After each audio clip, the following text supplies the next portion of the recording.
Ma Bible au quotidien, le verset du jour. Genèse chapitre 3, le verset 10, je cite. Il répondit, j'ai entendu ta voix dans le jardin et j'ai eu peur parce que je suis nu et je me suis caché. Fin de citation, glorifions le Seigneur.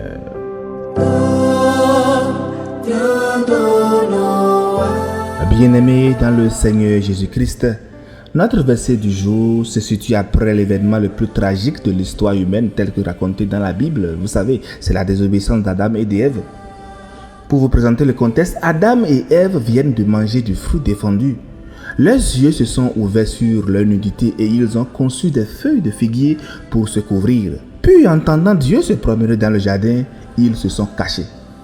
Lorsque Dieu appelle Adam en demandant « Mais où es-tu » Adam répond par notre verset du jour en disant « J'ai entendu ta voix dans le jardin et j'ai eu peur parce que je suis nu et je me suis caché. » Adam s'est caché. Ce n'est pas uniquement la conscience de sa nudité physique qui le pousse à se dissimuler, mais la nudité spirituelle. Cette conscience soudaine d'être exposé, vulnérable et coupable devant son Créateur. Bien-aimé, la désobéissance a créé une fracture dans la relation qui a généré la peur et la honte.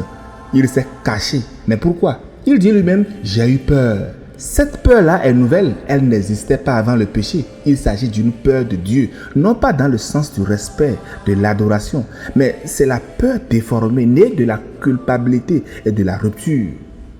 Désobéir à Dieu ici a plongé Adam dans la crainte, et cette peur l'a poussé à fuir celui qui est pourtant sa seule source de vie.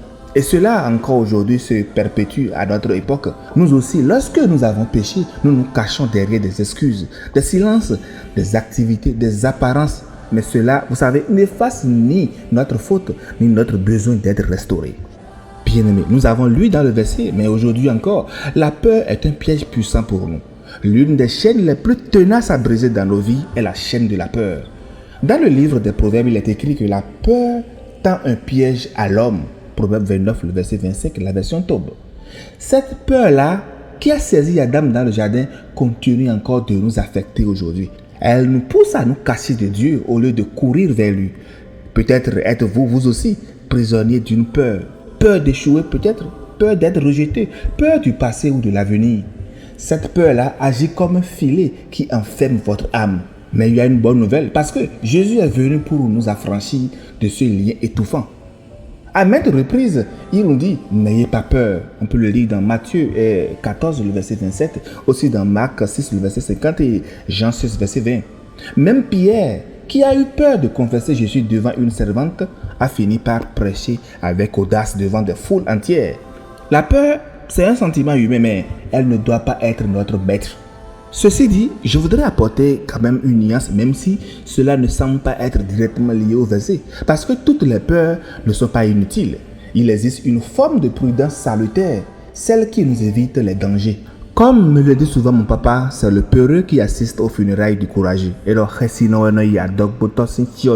Mais la peur dont il est question dans notre verset n'est pas celle que je viens de décrire, parce que cette peur-là est destructrice, car elle nous éloigne de Dieu. La peur dont il s'agit, elle nous pousse à nous cacher au lieu de nous repentir, à fuir au lieu de revenir à Dieu. Bien-aimé, David, lui, il connaissait bien ses émotions, mais il a appris à les confier à Dieu. Il déclare, l'Éternel est ma lumière et mon salut. De qui aurais-je crainte? L'Éternel est le soutien de ma vie. De qui aurais-je peur? Psaume 27, le verset 1. Et encore, il dit, j'ai cherché l'Éternel et il m'a délivré de toutes mes frayeurs. Psaume 34, le verset 5. Donc, bien-aimés, je ne sais pas ce qui nous pousse encore à nous cacher de Dieu en ce moment, mais je nous prie d'ouvrir notre cœur à Dieu et de lui dire, je n'ai plus envie de me cacher. Prions ensemble. Jéhovah, Jésus-Christ, Saint-Michel, Éternel notre Dieu, Seigneur, nous nous tenons devant toi tel que nous sommes. Nous reconnaissons nos fautes, nos peurs, nos blessures.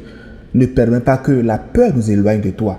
Couvre-nous de ta grâce. Restaure notre relation avec toi, Seigneur. Nous avons choisi de ne plus nous cacher.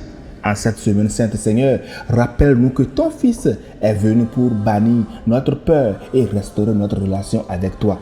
Éternel notre Dieu, excellent Père de grâce, donne-nous le courage de nous tenir devant toi sans crainte, sachant que tu nous as couverts non plus de feuilles de figuier, mais de manteau parfait de justice de notre Seigneur Jésus-Christ.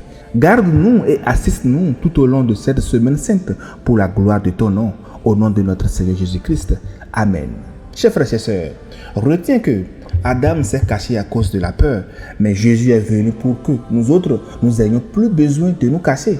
Par sa croix, il nous revêt de justice. Donc en ce début de semaine sainte, sortons de nos cachettes intérieures, laissons la lumière de Christ pénétrer nos zones d'ombre. Ne laissons pas la peur nous paralyser, mais avançons dans la foi, car Jésus est notre lumière et notre salut. Bonne méditation et que la paix du Seigneur nous accompagne tout au long de cette semaine sainte. Alléluia Jésus.